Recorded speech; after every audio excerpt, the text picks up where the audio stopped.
शामिल करें। Thank you, welcome. Thank you so much sir. Thank you sir. Thank you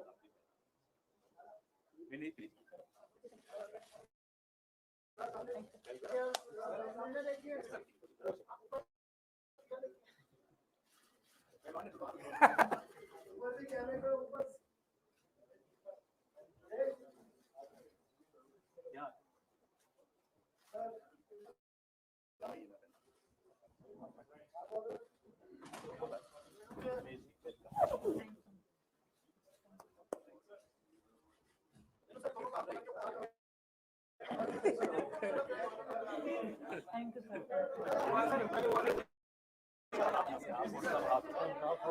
okay, thank you.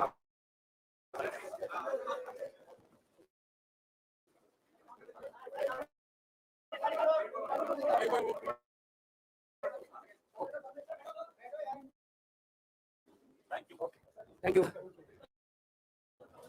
अब मैं विनेश फोगाट जी से आग्रह करूंगा कि वो अपने विचार व्यक्त करें।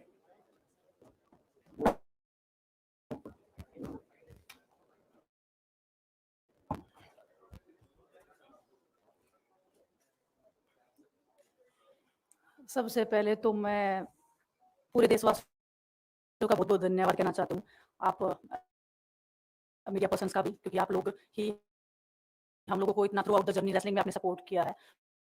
तो मैं उम्मीद करती हूँ कि मैं आपकी उम्मीदों पे खरा उतरूँ बिल्कुल। और कांग्रेस पार्टी का मैं बहुत बहुत धन्यवाद करती हूँ, क्योंकि जब बोलते हैं ना कि बुरे टाइम में पता लगता है कि अपना कौन है। जब हम रोड पे घसीटे जा रहे थे तो छोड़ के बीजेपी को देश में जितनी भी पार्टियां हैं वो हमारे साथ में थी, हमारे दर्द को समझ पा रही थी, हमारे आंसुओं को समझ पा रही थी। मैं बहुत प्राउड फील कर रही हूँ कि मैं एक ऐसी पार्टी में, एक ऐसी विचारधारा में हूँ जो महिलाओं के साथ हो रहा अन्याय और उनके साथ बुरे बर्ताव के खिलाफ खड़ी है। वो लड़ाई लड़ने के तैयार है, सड़क से लेकर संसद तक। और मैं विश्वास दिलाती हूँ पूरे देशवासियों को, जो मेहनत, जो लगन से हमने रेसलिंग में काम किया है, हम चाहते हैं कि देश के हर एक नागरिक को जो दर्द, जो तकलीफ हमने झेली है, खासकर महिलाओं के लिए, हर एक उस महिला के साथ में हम खड़े हैं जो अपने आप को लाचार, अपने आप को बेबस समझती है। रेसलिंग में मैंने पूरा कोशिश किया कि मैं जितनी भी महिलाओं को, छोटी बच्चियों को इंस्पायर कर सकती हूँ। मैं चाहती तो मैं जंतर मंतर पे रेसलिंग छोड़ सकती थी, और सभी लोग भी मान रहे थे, पूरा देश इस चीज को विश्वास कर रहा था, क्योंकि बीजेपी आईटी सेल ने उस चीज को साबित करने की कोशिश की थी कि हम चले हुए कारतूस हैं, हम खत्म हो गए हैं, हम पॉलिटिक्स कर रहे हैं। उन्होंने बोला मैं नेशनल नहीं खेलना चाहती, मैंने नेशनल चैंपियनशिप खेला। उन्होंने बोला कि ट्रायल्स देख नहीं जाना चाहते, मैंने ट्रायल्स भी दिया। उन्होंने बोला कि ओलंपिक्स लेवल तक नहीं जाना चाहते, मैं ओलंपिक्स में गई, मैं फाइनल्स में गई।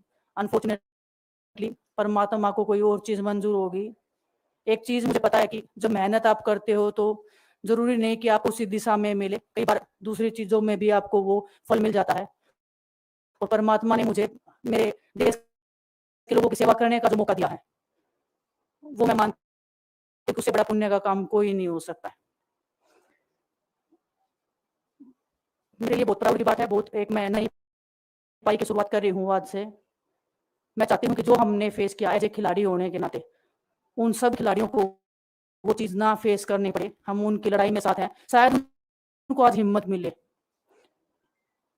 कि जो पार्टियां पावर में रहती हैं शायद वो साथ में नहीं खड़ी हो, लेकिन उनके बहन भाई हैं जो उनके साथ में खड़े हैं। और हमें पता है स्पोर्ट्स में कितना गलत होता है, नहीं बोल पाते हैं खिलाड़ी। आप हमसे देख लो, बस के ऊपर डोका बैन लगा दिया 4 साल का, सिर्फ किसी लिए कि सिर्फ उन्होंने आवाज उठाई थी हमारे साथ बैठ के। तो उसका भुगतान हम कर रहे हैं, आज तक कर रहे हैं, लेकिन हम डरेंगे नहीं, पीछे नहीं हटेंगे। जो लड़ाई थी वो जारी है, खत्म नहीं हुई है। कोर्ट में हमारा केस चल रहा है, वो लड़ाई भी हम जीतेंगे, जिंदगी की जंग भी हम जीतेंगे। खेल में जैसे हमने कभी हार नहीं मानी है, तो हम इस नए प्लेटफॉर्म पे जो मारे हैं, देश की सेवा का भाव, और सिर्फ बोलने तक सीमित नहीं रहेगा ये। हम दिल से हमने खेल किया है और दिल से हम ये काम करेंगे, जी जान से मेहनत करेंगे, अपने लोगों के बीच में रहेंगे। जो भी हम अपने लोगों का भला कर सकते हैं, चाहे कितना ही % हमारे हाथ में होगा, वो हम करने की कोशिश करेंगे। और मैं अपनी बहनों को बताना चाहती हूँ कि आप कि बहन आपके साथ में है, किसी भी मुसीबत में, किसी भी पल, किसी भी क्षण आप ऐसे मत समझना कोई भी आपके साथ में नहीं है। जब कोई नहीं खड़ा हुआ तो मैं आपके साथ में ज़रूर खड़ी रहूँगी, कांग्रेस पार्टी आपके साथ में ज़रूर खड़ी रहेगी। ये हमने फ़ील किया था और मैं वादे से कह सकती हूँ, दावे से कह सकती हूँ कि बिल्कुल आपके साथ भी खड़े रहेंगे। बहुत-बहुत धन्यवाद आप सबका। धन्यवाद दिनेश जी। मैं बजरंग पुनिया जी से आग्रह करूंगा कि वो अपने विचार आपके सामने रखें। सभी को नमस्कार। और मैं धन्यवाद दूंगा केसी जी का, हरियाणा के प्रभारी हमारे दीपक बावरिया जी का, अध्यक्ष हमारे देवान जी का, पवन खेड़ा जी का और विनीत पुनिया जी का, और जितने भी कांग्रेस के हमारे लीडर हैं उन सबका, कि हमें विनेश ने बताया कि बुरे समय में हमारे साथ खड़े हुए।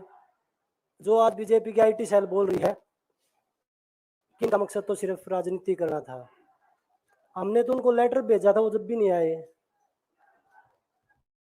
हमने तो बीजेपी के जो सांसद थी, जितनी भी महिला सांसद थी, उनके घर पे लेटर दिया था, वो फिर भी उन बच्चियों के साथ नहीं खड़े हो पाए। कांग्रेस पार्टी तो बिना कुछ हमें इनको बताइए वहाँ पे हमारे साथ खड़े हुए। तो देश की बेटियों की जो आवाज उठाई उसका भुगतान हम कर रहे हैं। लेकिन ये चीज हमें पता लगी कि जो अत्याचार बेटियों पे हुआ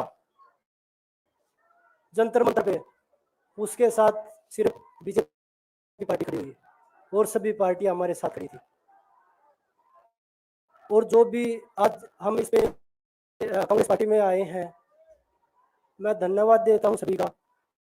हम अपनी पूरी मेहनत, जितनी हमने कुश्ती में मेहनत की है, जितनी हमने किसान आंदोलन में मेहनत करी है, जितना अग्निपथ योजना के टाइम पे मेहनत करी है और बेटियों के आंदोलन में मेहनत करी है, ऐसे ही मेहनत करेंगे और कांग्रेस पार्टी को भी मजबूत करेंगे और देश को भी मजबूत करेंगे और ग्राउंड पे रह के काम करेंगे। जैसे रेसलिंग में बचपन से 7-8 साल की उम्र में लगे थे, जब ये पता नहीं था कि हम ओलंपिक मेडल जीतेंगे, लेकिन धीरे धीरे आगे बढ़ते गए, मेहनत करते गए और वो मुकाम हमें मिला, क्योंकि ओलंपिक से बड़ा कोई प्लेटफॉर्म नहीं होता। और जिस दिन विनेश फाइनल में गई, उस दिन पूरा देश जोश में था, पूरा जश्न हुआ। लेकिन अगले दिन जो घटना हुई, पूरा देश दुखी था। लेकिन कुछ IT सेल थी जो पूरा देश में जश्न मना रही थी। तो ये देश के लिए बड़े दुख की बात है और पूरे देश को सोचना चाहिए कि आप किन लोगों को सपोर्ट कर रहे हैं, जो देश में खिलाड़ियों के साथ, महिलाओं के साथ, किसानों के साथ, जवानों के साथ जो अत्याचार कर रहे हैं, आप उन लोगों को सपोर्ट कर रहे हैं। तो मैं यही बोलूँगा कि हम मिल के मजबूती से लड़ेंगे और जो संघर्ष की लड़ाई उसमें हम हमेशा कांग्रेस के साथ खड़े रहेंगे। और जो विनेश ने बोला कि हम हर जो महिला, जो बेटियां, देश की बेटियां हैं, जिनके साथ अत्याचार होता है, उनकी आवाज हमेशा उठाते रहेंगे। सभी का धन्यवाद। धन्यवाद बजरंग जी। अब कार्यक्रम को हम यहीं समाप्त करेंगे। सवाल नहीं ले पाएंगे क्योंकि बहुत सारी बैठकें हैं। वेणुगोपाल जी को भी जाना है, बजरंग जी को भी, विनेश जी को भी, दीपक जी को भी। अच्छा, एक एक करके बोलिए।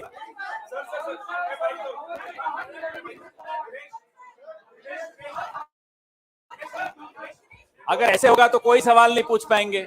मैं सवाल ले रहा हूं सवाल, ठीक है?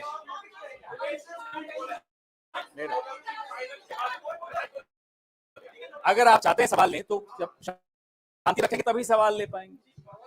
विनेश, जब चूंकि ओलंपिक फाइनल के बाद आप पहली बार मीडिया के सामने मुखातिब में, मेरा ख्याल है जिस तरीके से ओवरवेट होने के कारण आप बाहर हुई, कांग्रेस ने आरोप लगाया, कई लोगों ने आरोप लगाया कि आपके साथ साजिश की गई, चूंकि आप लोगों ने आंदोलन किया था। तो मैं पहला सवाल तो ये पूछना चाहता हूं कि आपको क्या लगता है, क्या साजिश की वजह से आपको पदक से दूर रखा गया? और दूसरा सवाल ये लोग जानना चाहेंगे, आपको बधाई, आप कांग्रेस में आई, आप शायद चुनाव भी लड़ेंगी और निश्चित तौर पर आप एक चेहरा है आंदोलन का, लेकिन लोग ये जानना चाहेंगे कि वो लड़ाई अभी अधूरी है, अभी अदालत में है, इसके पहले बीच में ही आपने राजनीतिक पारी शुरू कर दी। क्या ये बेहतर नहीं होता कि वो लड़ाई को आप अंजाम तक पहुंचाते? और राजनीति के लिए तो आपके पास काफी लंबा नहीं, इतना लंबा नहीं। ओलंपिक फाइनल वाला जो ओलंपिक्स की आप बात कर रहे हो, किसी दिन उसमें बात करूंगी। बहुत इमोशनल चीज है मेरे लिए। बसों की मेहनत के बाद मैं वहां पहुंची थी। जो भी हुआ, जैसे भी हुआ, कैसे हुआ, सब